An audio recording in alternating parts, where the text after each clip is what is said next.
they were always trying to do anything they could to get a mistrial.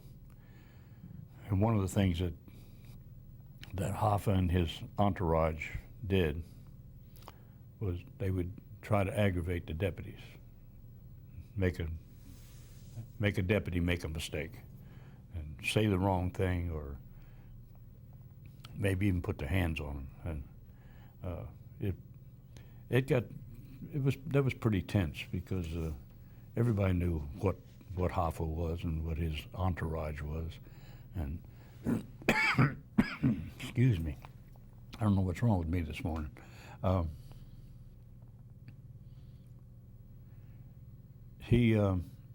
So finally, they went to lunch. Hoffa and his entourage went to lunch on the lunch break, and I told my guys, all right, I'll take care of it.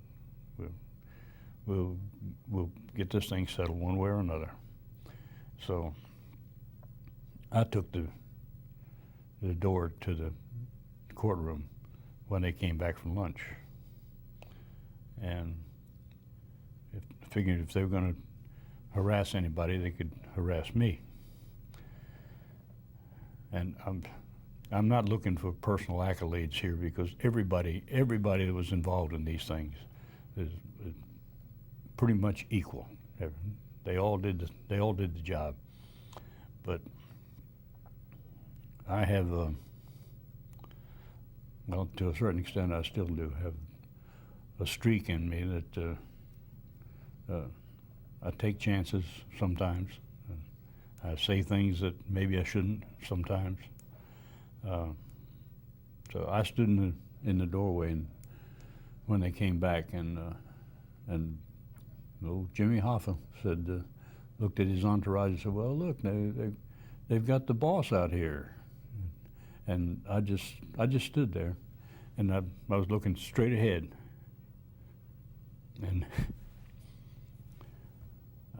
so then I started just turning my head, looking here and over there.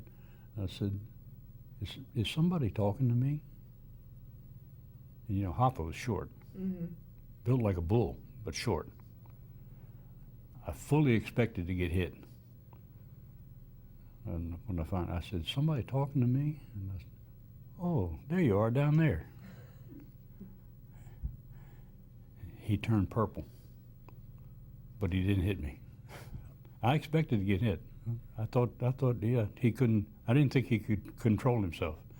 So I figured you might get a mistrial, but you also get assault on a federal officer. So it didn't happen.